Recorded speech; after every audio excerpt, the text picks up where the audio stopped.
my early childhood, I would spend nearly every day riding my bike. It was a normal summer afternoon when I went out with my friend once when I was 8 years old. We pedaled around the neighborhood, racing each other and stopping for snacks. After a couple of hours, my friend had to go home. I still had some time, so I decided to ride on my own. I took a route that went through a quiet area, where the trees lined the streets and the houses were spaced apart. It felt peaceful at first, but soon I noticed a white Volkswagen not far behind me. I didn't think much of it initially. Cars passed by all the time, and I figured it was just another driver out for a leisurely afternoon. But as I continued, I realized that the car was following me. I took a left turn, then a right, trying to shake it off, but the Volkswagen stayed close.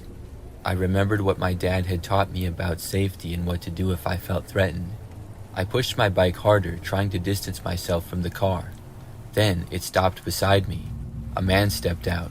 He was hairy with a scruffy beard and clothes that looked like they hadn't been washed in days.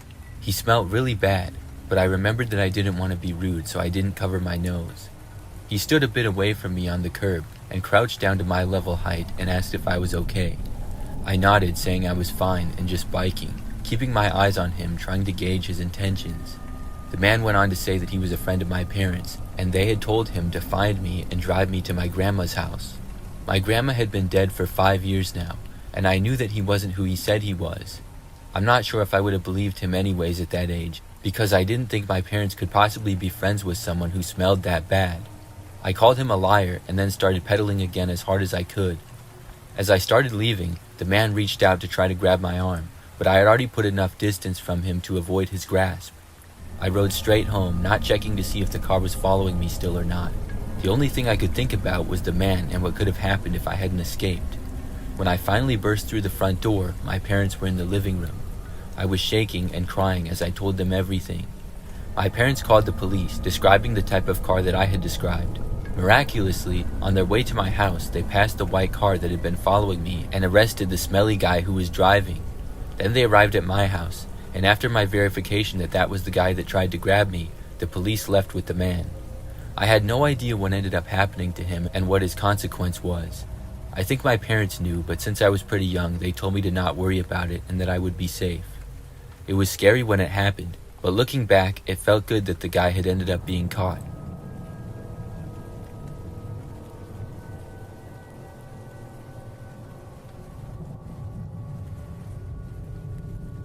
One summer evening when I was about 9 or 10, a serious accident happened just a couple of blocks from our farmhouse.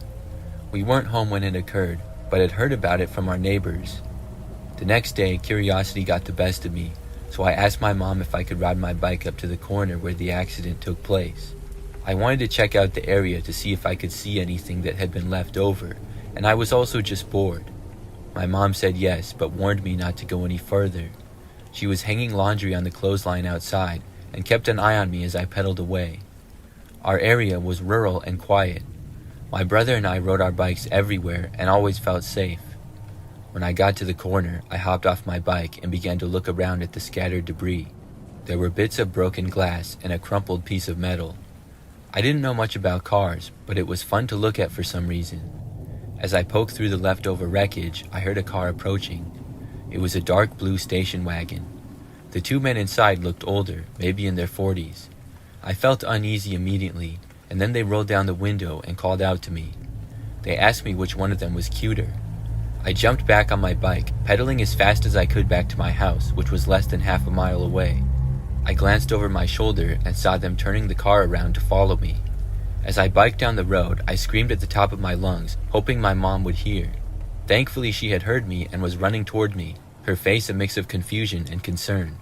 The station wagon was close behind still, but as we neared our driveway, the men hesitated. They must have seen my mom coming closer, because they slammed on the brakes and turned their car back down the gravel road, heading away from us. I didn't stop pedaling until I reached my mom. When I explained, she was understandably shaken. She called the police, who came to get information, but there wasn't much they could do. I told them what I remembered about the car and the men's faces, but there wasn't too much to go off of, so I don't think they ever found them.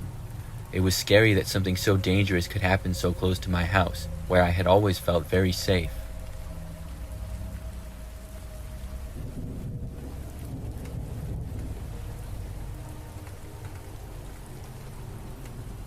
I live in a busy city and would often ride my bike to get places so that I wouldn't have to deal with traffic, and I just enjoy biking.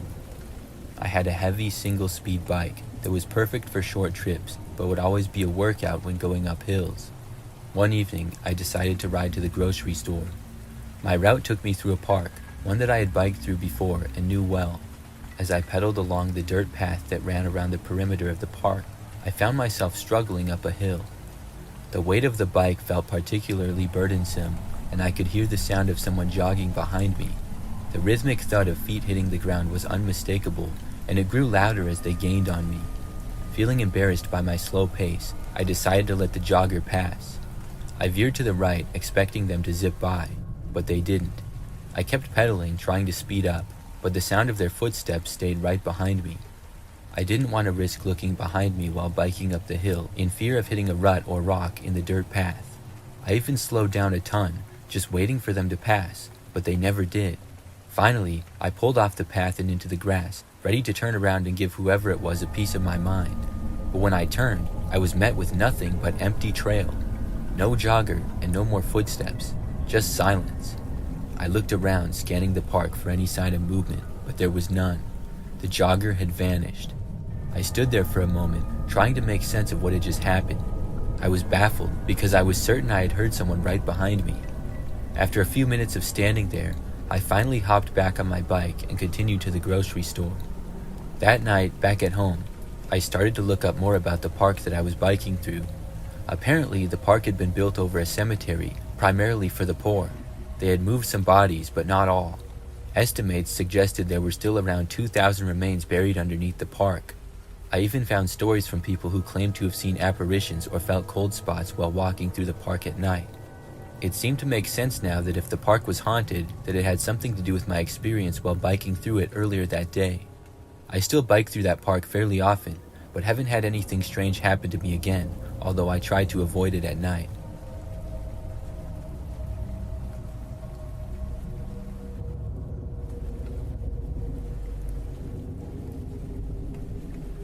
When I was younger, I would go on many cycling trips.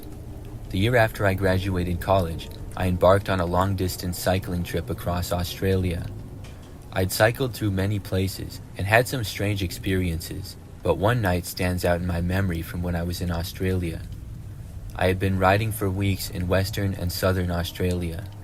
Most of my journey was uneventful, filled with the sounds of nature and the rhythm of my bike tires against the dirt roads. On this particular evening, I found myself cycling alongside a pipeline that hugged the highway. As dusk approached, I decided to find a quiet spot to camp. I veered off the dirt road, moving inland. The deeper I went, the more I felt I was leaving civilization behind. I stumbled upon what looked like a small forest, with overgrown ruins peeking through the trees. Stone walls were jutted out from the ground, remnants of houses that had been there long ago. It felt eerie, but also interesting, as if nature had taken the land back from the past. I decided this was a nice spot, so I stopped and set up my tent, ensuring that the area was clear of brush and debris.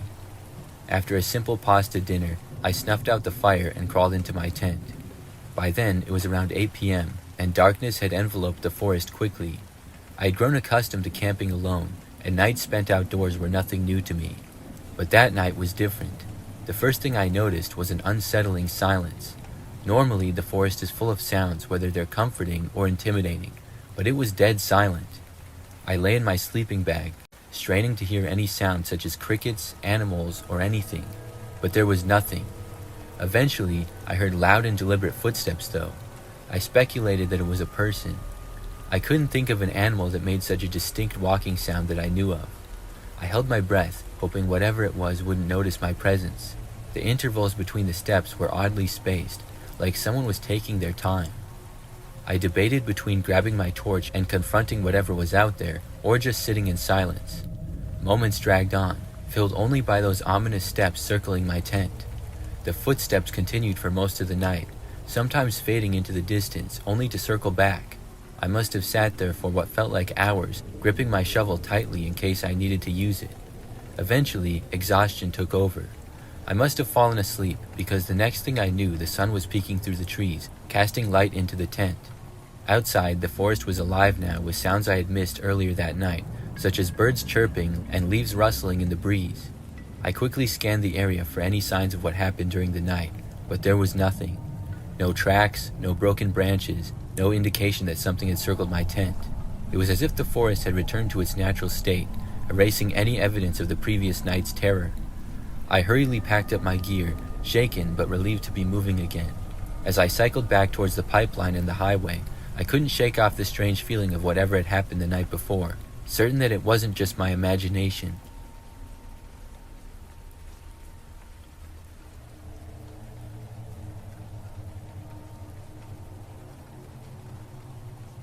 I love riding my bike at night. I would often go for night rides on this trail near my house. I had been on this trail many times and never saw anything strange until this one night. As I was riding, the beam from my bike light sliced through the shadows, illuminating the narrow path ahead. I was biking fast, and as I rounded a bend, something caught my eye. Off to the right of the path, just beyond the tree line, stood a figure. Since I was going pretty fast, it was only visible in my headlight for a split second, but it was a person, their outline barely visible in the darkness. They seemed to just be standing there, motionless. I flew by and questioned if my eyes were playing tricks on me and if I had really seen someone just standing there in the woods. I was a little bit nervous because the trail I was on was just one big loop, with the entrance and exit being the same path. So on my way back out, I would pass by that spot again. As I finished the loop and got back onto the path where I had seen the figure, I was nervous about seeing it again.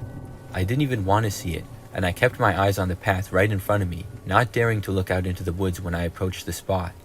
But I couldn't avoid seeing it this time. In the middle of the trail stood the same figure. This time I could make out a bit more detail. It looked like a man, though it was hard to tell in the dark. He stood there, legs apart, blocking my path. I slowed down, unsure of what to do, but this was the only way out. I had to pass him. I yelled at him to get out of my way, but there was no response. I pushed down on the pedals, hoping to dart past him somehow, but as I got closer, he suddenly lunged towards me. My heart sank as I realized he was trying to push me off my bike. I swerved to the left, almost hitting the trees on the left side of the path. As he tried to grab me or knock me off, I kicked my right leg into him, trying to kick him and push him back away from my bike. I don't know if it was his shoulder or arm, but part of his body made contact with my upper body as he tried to shove me off the trail and off my bike. I'm not even sure how, maybe just crazy adrenaline, but I had managed to stay upright on my bike through all this and not hit the trees on my left as I squeezed past him. I pedaled hard, pumping my legs as fast as I could all the way back home. That night, I warned the authorities about the guy on the path and hoped that maybe he would still be there when they arrived, but I doubted it. I'm not sure if he was trying to mug me or maybe he wanted to steal my bike, but either way, he was crazy enough to try to attack me on foot while I was biking. I still bike that trail all the time, but I always have a firearm with me now just in case.